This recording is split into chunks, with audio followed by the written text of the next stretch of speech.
नमस्कार किसान भाइयों आपकी जो धान की फसल है उसमें अगर बालियां 100% तक निकल चुकी हैं और निकलने के बाद में जो धान की बालियां हैं वो आपको जगह जगह सूखी हुई नज़र आ रही हैं या सूखना शुरू हो चुकी हैं, जिसकी वजह से ना तो उसके अंदर कोई भी दाना बनता है और आपको पैदावार में भी बहुत ही बड़ा नुकसान देखने के लिए मिल सकता है। तो किसान भाइयों इसके दो मेन कारण रह सकते हैं। जो पहला कारण हमें देखने के लिए मिलता है वो या तो होगा आपका तना छेदक, जो जड़ से हमारे पौधे को काट देता है धान के, और पूरी की पूरी जो हमारी बाल होती है और जो पौधा होता है वो जड़ से ही दोस्तों सूख जाता है। दूसरा जो इसका कारण रहता है वो होता है रस चूसक कीट, जो आपके चावल के दाने जब आपका बनता है, जब आपके धान लगभग 5 से 10% निकलते हैं तो उसी समय पर बाली पर बैठ के जो बाली का रस होता है उसको चूस लेता है, जिसकी वजह से बाली अंदर से खाली हो जाती है और हमारी जो बाली है वो पूरी सूख जाती है। तो ये दो मेन कारण रहते हैं जिसकी वजह से ये रोग आपकी फसल में देखने के लिए मिलता है। अगर आप इसको समय रहते कंट्रोल कर लेते हैं तो आपको जो फसल है वो बच जाती है, और अगर आप इस पर ध्यान नहीं देंगे तो किसान भाइयों ये रोग धीरे धीरे करके पूरी फसल में हो जाता है, जिसकी वजह से आपको बहुत बड़ा आर्थिक नुकसान हो सकता है।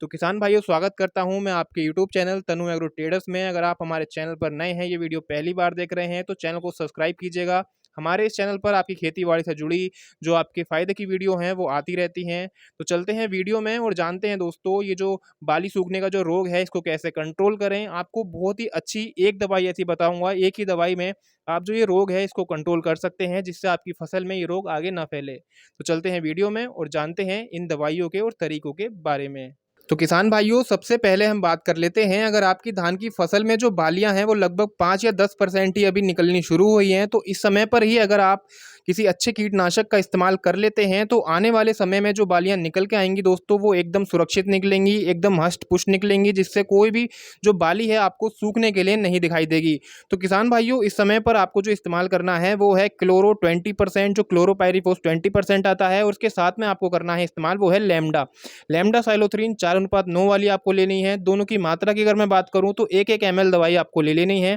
1 ml प्रति लीटर के हिसाब से आप जितना भी पानी आपके खेत में लगता है उस पानी के हिसाब से दोस्तों 1 ml प्रति लीटर के हिसाब से आप इन दोनों दवाइयों को कॉम्बिनेशन को ले सकते हैं, लैम्डा साइलोथ्रीन और क्लोरोपाइरीफॉस। इन दोनों दवाइयों को अगर आप स्प्रे जब आपकी जो धान की बालियां हैं जब 5 से 6% ही निकल पाई हैं तभी अगर ले लेते हैं तो आने वाले समय में जो हमारी धान की बालियां निकल कर आएंगी वो एकदम सुरक्षित निकल कर आएंगी और दोस्तों एकदम बेहतरीन क्वालिटी की निकल कर आएंगी। अब बात कर लेते हैं, अगर आपकी धान की फसल में जो बालियां हैं वो निकल चुकी हैं पूरी 100%, उसके बाद में आपको जो बालियां हैं वो सूखी हुई इक्का दुक्का नजर आ रही हैं, तो इस समय पर जो आपको इस्तेमाल करना है किसान भाइयों वो है ये टिटलिस दवाई।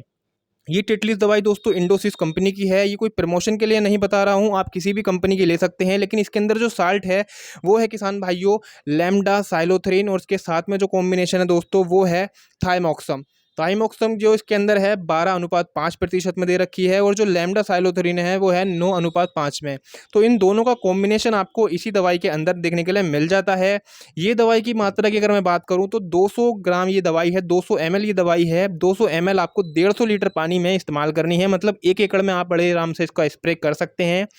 लेकिन सावधानी जो रखनी है किसान भाइयों, इस दवाई के साथ में किसी अन्य दवाई का इस्तेमाल आपको नहीं करना है, ना ही अन्य कोई स्प्रे का इस्तेमाल करना है, क्योंकि बालियां निकलने के बाद में अगर आप स्प्रे का इस्तेमाल करते हैं,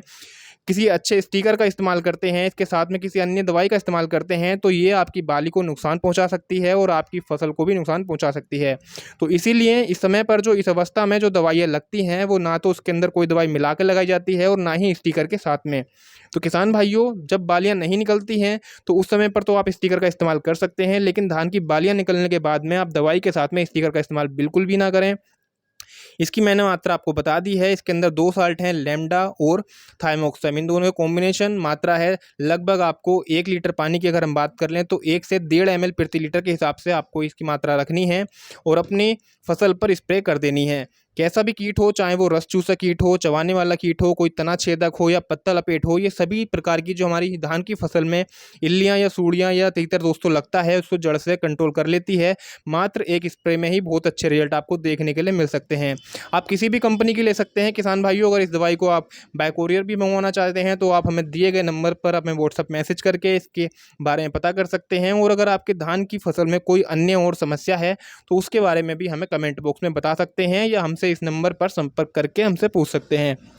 तो ये थी वीडियो में जानकारी। वीडियो की जानकारी किसान भाइयों पसंद आई हो तो वीडियो लाइक करें और हमारे चैनल को सब्सक्राइब करना ना भूलें। मिलते हैं ऐसी जानकारी के साथ किसी अगली वीडियो में, तब तक के लिए धन्यवाद।